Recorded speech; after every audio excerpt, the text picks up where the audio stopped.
ওম তৎসৎ। সনাতন ধর্মীয় গবেষণামূলক প্রতিষ্ঠান নৈমিষারণ্যের পক্ষ থেকে আমার নমস্কার গ্রহণ করুন। আজ শনিবার আমি 34তম পর্ব ঈশ্বরের স্বরূপ একের মধ্যে বহু এবং বহুর মধ্যে এককে দর্শন করা বিষয়ে 14তম অংশ আলোচনা করছি। অর্জুন কেন যুদ্ধ করবেন না এ সম্বন্ধে আজ বিশ্লেষণ করার চেষ্টা করছি। কিং কর্তব্য বিমূঢ় বিষাদগ্রস্ত অর্জুন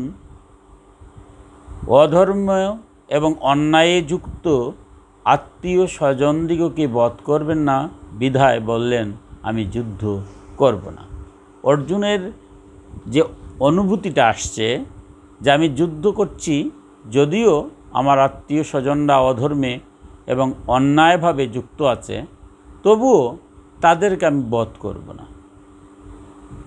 কেন বধ করবেন না সে সম্পর্কে তিনি অনেক যুক্তি দেখিয়েছেন। তার মধ্যে যদি সেই যুক্তিগুলোকে যদি আমরা প্রধানভাবে ভাগ করি, তাহলে দেখতে পাই যে তিনি যে যুদ্ধ করবেন না তার মনের মধ্যে যে কথাগুলো আসছে সেটা হচ্ছে 4 ভাগে।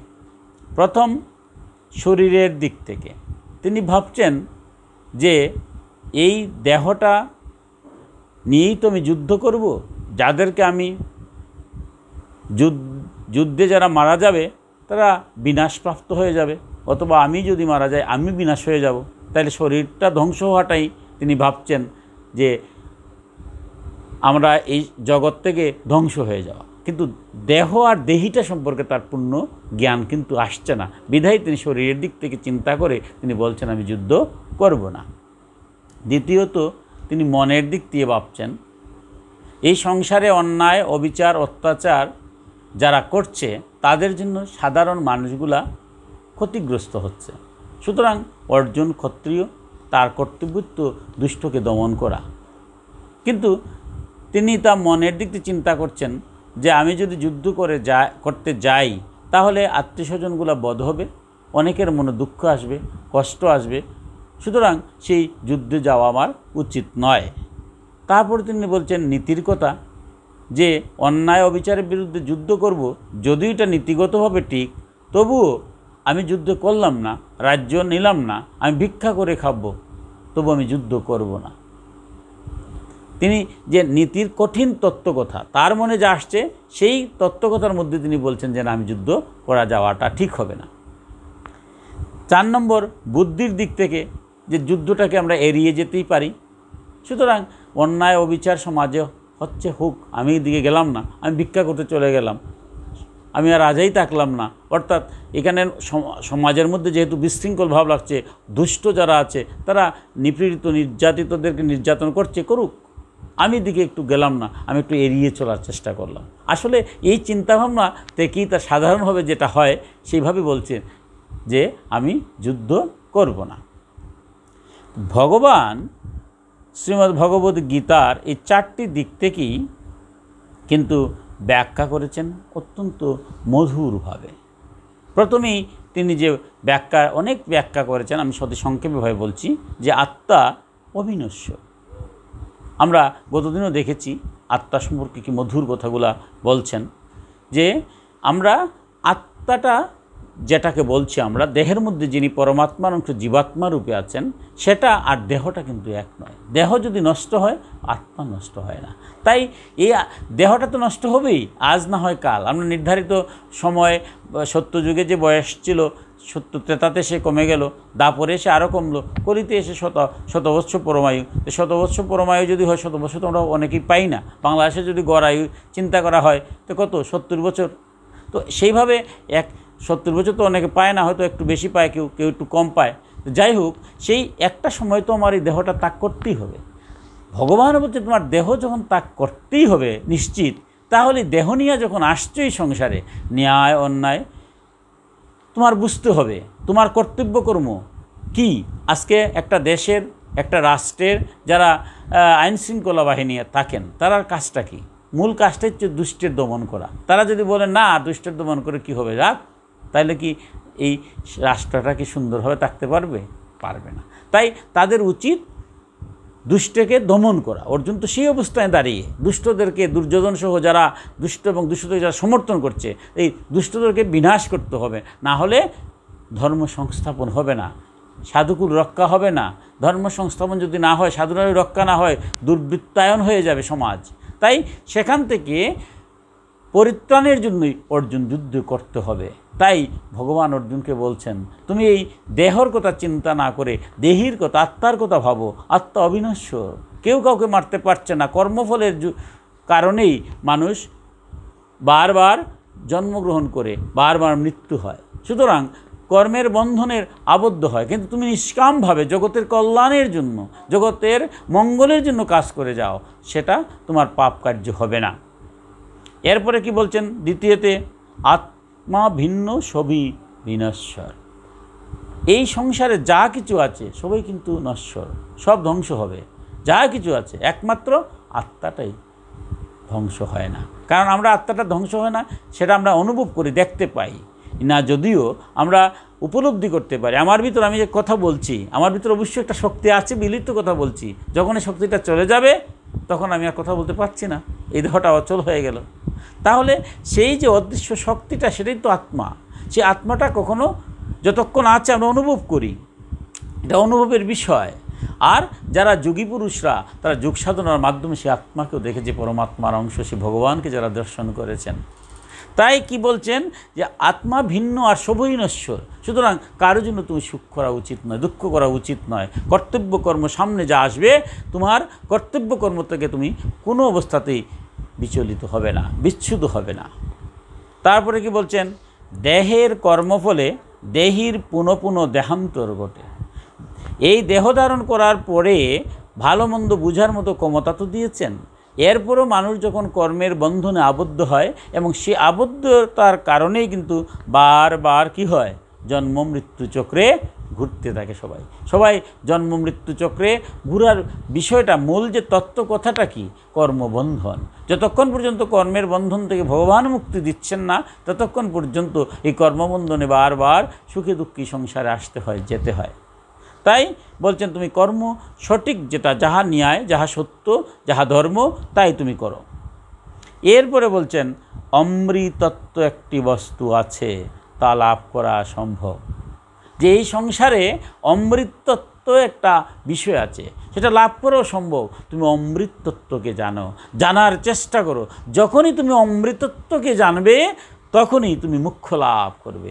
এর আগ পর্যন্ত তুমি মোক্ষ লাভ করতে পারবে না। সেই অমৃতত্ব জানার জন্যই তো আমাদের সমস্ত জীবনে আমরা বারবার ভগবানের কাছে যাওয়ার চেষ্টা করি, বারবার ঈশ্বরকে পাওয়ার চেষ্টা করি।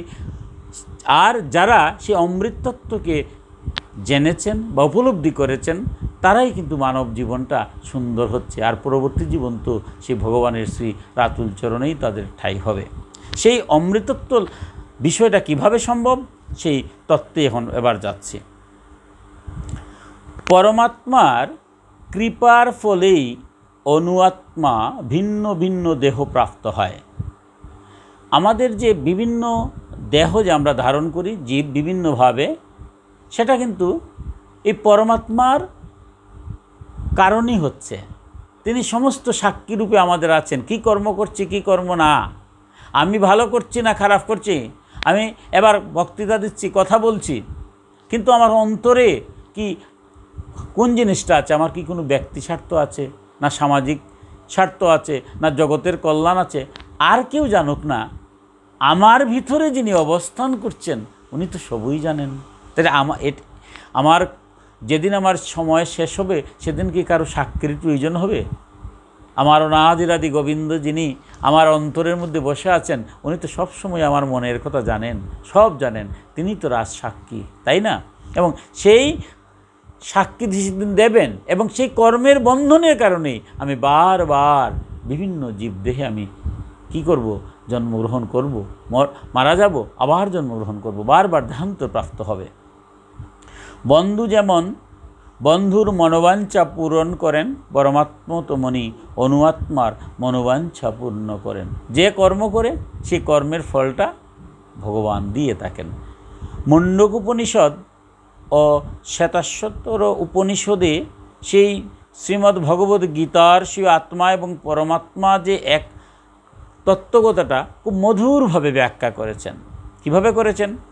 একটি গাছে বসে থাকা দুটি পাখির সঙ্গে তুলনা করেছেন, যে একটা গাছের মধ্যে দুটি পাখি বসে আছে, তাদের মধ্যে জীবাত্মা পাখি সেই গাছের ফল খাচ্ছে, আর অন্য পাখি পরমাত্মা তার বন্ধুকে পর্যবেক্ষণ করে চলছেন। গাছের মধ্যে দুটা পাখি, সেই গাছের অমৃত ফল একটা পাখি কি গ্রহণ করছে, ফলটা গ্রহণ করছে, সেই যে পাখিটা গ্রহণ করছে সেটা হচ্ছে জীবাত্মা। আর পরমাত্মা সে যে গ্রহণ করছে সে অনুধাবন করছে, সে পর্যবেক্ষণ করছে, দেখছে। দেখুন কি মধুরভাবে।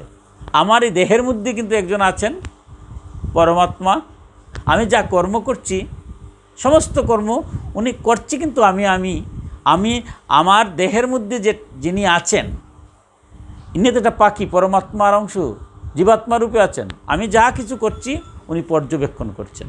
তাই উপনিষদ খুব মধুরভাবে বলছে যে ফলটা খাচ্ছে কে? জীবাত্মা পাখি, আর পরমাত্মা পাখি কি করছে? সে পর্যবেক্ষণ করে চলছেন। এই দুই পাখি গুণগতভাবে যদিও এক, তবু তাদের একজন সেই জড়জাগতিক গাছের ফলের আকর্ষণে আবদ্ধ, আর অন্যজন একান্ত সুহৃদের মতো তার কার্যকলাপ কেবল পর্যবেক্ষণ করে চলছেন। দুই বন্ধু, পাখি তো দুইজনই বন্ধু, কিন্তু দুই বন্ধুর মধ্যে একটু পার্থক্য।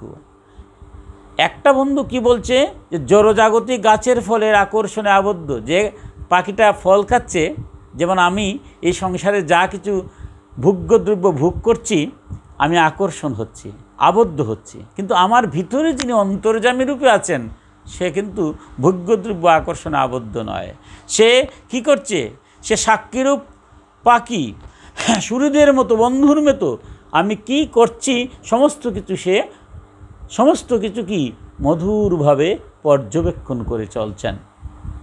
ভগবান শ্রীকৃষ্ণ হচ্ছেন সাক্ষীরূপ পাখি, আর অর্জুন হচ্ছেন ফলাহারে রত পাখি। খুব মধুরভাবে বলছেন যে অর্জুন হচ্ছেন ফলাহারে, ফল যে আহার করছেন সেই রত পাখি, সেই অর্জুনের মতোই তো আমরা। আর ভগবান কৃষ্ণ হচ্ছেন সেই সাক্ষী স্বরূপ, অর্থাৎ পরমেশ্বর, পরমাত্মা সমস্ত কিছু অবলোকন করছেন, পর্যবেক্ষণ করছেন, দেখছেন। যদিও তারা একে অপরের বন্ধু, তবুও তাদের একজন হচ্ছেন প্রভু, অন্যজন হচ্ছেন ভক্ত। দুইজনই বন্ধু, কিন্তু একজন হচ্ছেন প্রভু, সব পর্যবেক্ষণ করছেন, আর একজন ভক্ত, কাজ করছেন।